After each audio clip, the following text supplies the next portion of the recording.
Hello সবাইকে, কেমন আছো তোমরা সবাই? আশা করছি তোমরা সকলে ভালো আছো। আমিও কিন্তু বেশ ভালো আছি। এখন বাজে সকাল 6:30 মতো। এখন থেকে তোমাদের সাথে নিয়ে ব্লগটা স্টার্ট করছি। চলো তাহলে শুরু করা যাক।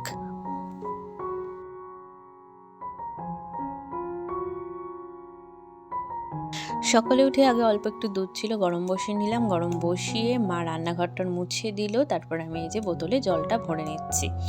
বোতলে জলগুলো ভরে রাখি, কারণ টুকটাক খেতে লাগে। আর এই কলের ন্যাকড়াটা নোংরা হয়ে গেছে, ওর জন্য বাবা আবার বাড়ি আসলে বেঁধে দেবে। বাবা আর বুলটিদি বাড়িতে নেই, সকালবেলা গেছে একটু হসপিটালে। আর আমার হাজব্যান্ড 8টার মধ্যে বেরিয়ে যাবে, ওর এখনও পরীক্ষা চলছে, ওর জন্য তাড়াতাড়ি করে ঘুম থেকে আজকে উঠে পড়েছি। এদিকে বসিয়ে দিয়েছি চা। আর চলো তাহলে জলগুলোকে রেখে আসি। টেবিলটা মুছবো, তার আগে একটু জলটাকে রেখে নিলাম। জলটা ভরে রাখলাম, তাহলে চিন্তা নেই, কারণ 7টার 7:30টার মধ্যে তো জল চলে যাবে, তাই জল পাওয়া যাবে না, তাই জলটা ভরে আগেই রেখে দিলাম টেবিলে। তো চলো এবার টেবিলগুলো একটু মুছবো, রান্নাঘরটা পরিষ্কার করবো।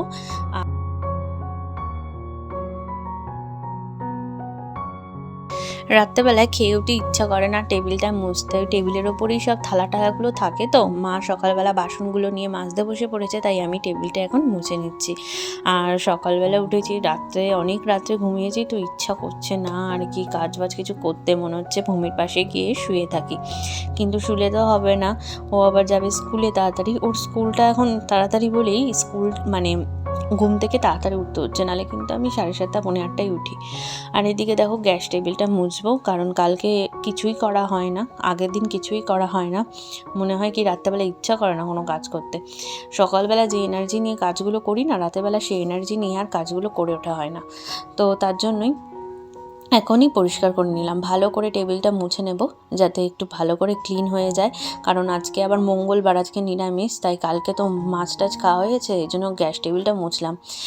গ্যাস টেবিলটা পরিষ্কারই ছিল, যদি আজকে নিরামিষ না থাকতো তাহলে ভিজা ন্যাকড়া দিয়ে আর মুছতাম না, একটু শুকনো ন্যাকড়া দিয়ে মুছে নিলেই কিন্তু মোটামুটি বেশ পরিষ্কার ছিল। যেহেতু আজকে মঙ্গলবার, কালকে করছি বারবার, আজকে মঙ্গলবার, ওর জন্য ভালো করে জল ন্যাকড়া দিয়ে মুছে নিতে হবে।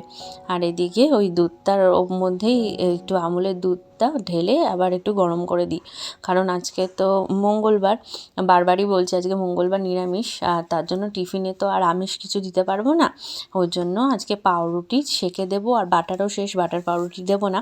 আর রোজ রোজ বাটার পাউরুটি কি খেতে কারোর ভালো লাগে? এক জিনিস। আর এদিকে দেখো চায়ের জল ফুটে গেছে, একটু দুধটা গুলিয়ে নিই। আর ওদিকে দুধ গরম করছি, এরপরে একটু সিমুইয়ের পায়েস করে দেবো আর পাউরুটি ছেঁকে দেবো, ওর বাবা খেয়ে নেবে। ওর বাবা সিমুই খেতে এমনিই খুব ভালোবাসে।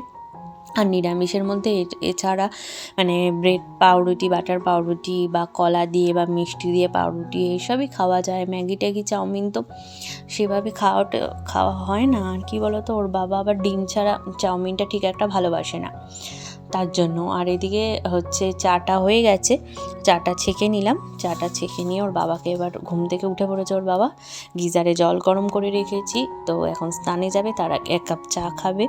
আর এদিকে আমি বসিয়ে দেবো এবার সিমুইটা, কারণ স্নান সেরে ওর বাবা পুজো সেরেই পাঠ করেই চলে যাবে, আজকে মঙ্গলবার যেহেতু পাঠ করেই চলে যাবে স্কুলে, তাই সিমুইটা হতে একটু সময় লাগে। তাই দেখো ওর বাবার মতোই এক বাটি যাতে হয় সেই বুঝেই করেছি। আর দেখো কি সুন্দর হয়েছে, বেশ। এটা কিন্তু ভাজা সিমুই, এটাকে আলাদা করে ঘিয়ে ভাজতে হয় না, তাই চটজলদি করে নেওয়া যায়।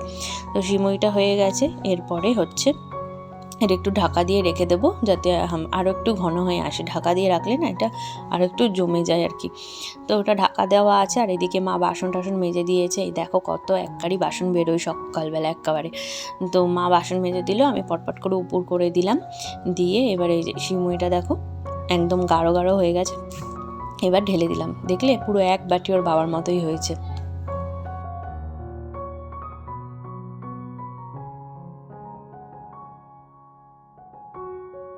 সিমুইটা রেখে দিলাম একটু ঠান্ডা হোক। আর এদিকে এই যে পাউরুটিটা ভেজে নিচ্ছি, 4 পিস পাউরুটি দেবো। এই পাউরুটিটা বেশ মোটা মোটা, অন্য পাউরুটির মতো না আর কি, এইসব মুদিখানা দোকানে যেগুলো নর্মালি পাওয়া যায় সেই পাউরুটির থেকে একটু ভালো।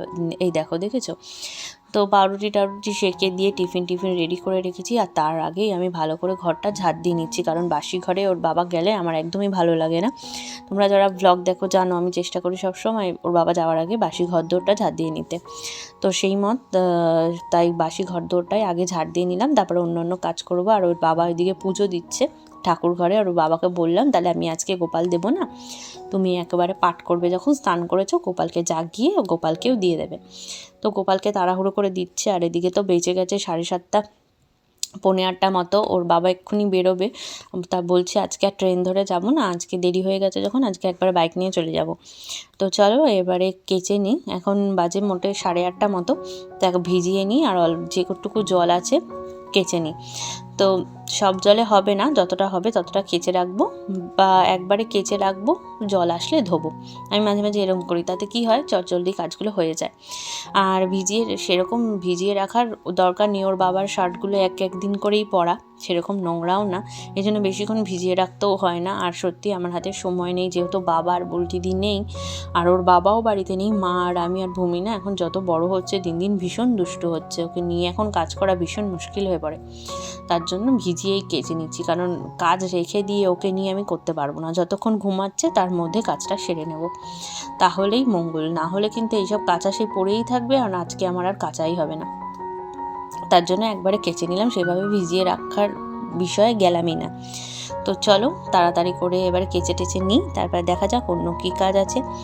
আর কাচাই হলো, ধোয়া কিন্তু হলো না। জল আসবে 9:30 মধ্যেই জল চলে আসবে, 9টার সময় জল আসে, তো 9টার জলে ধুয়ে নেবো। আর তার আগে আমি কি করলাম, ভাতের হাঁড়িটায় মাটি মাখিয়ে রাখলাম, ভাতটা বসিয়ে দেবো। ভাতটা হতে থাকলে ও হয়ে যায়, যতক্ষণ জল আসবে ততক্ষণে ভাতটা অর্ধেক হয়ে যাবে আর কি। তো এইভাবেই করি, অল্প অল্প করে মানে সেরে রাখি, যত তাড়াতাড়ি মানে করা যায় তত তাড়াতাড়ি ভালো, কারণ ভূমি যতক্ষণ ঘুমাচ্ছে ততক্ষণ খুবই সুবিধা। কারণ এদিকটা কাজ করি তো, বাবা থাকলে বাবা পুরোটা ওকে দেখে, চোখে চোখে রাখে, আর আমরা থাকলে সেটা হয়ে ওঠে না। মা আর আমি রান্নাতেই ব্যস্ত থাকি, আর ও এদিক দিয়ে দৌড় দেয় রাস্তায়, বাইক টাইক আসে, তো যদি একটা আঘাত পেয়ে যায় তাহলে তো খুবই মুশকিল। এখন তো ছোট মানুষ, ওর জন্য ওকে একটু দেখে দেখে রাখতে হয়, তাই চটজলদি আজকে তাড়াতাড়ি করে কাজ সেরে নিচ্ছি। আর সকাল সকাল উঠেছিও, সকাল সকাল উঠলে সকাল সকাল কিন্তু কাজও হয়ে যায়। আর ব্লগটা বড় করলাম না, তোমাদের ভালো লাগলে লাইক শেয়ার সাবস্ক্রাইব করো, যদি ভালো লাগে তাহলে কিন্তু অবশ্যই সাবস্ক্রাইব করো। ভালো থেকো, সুস্থ থেকো।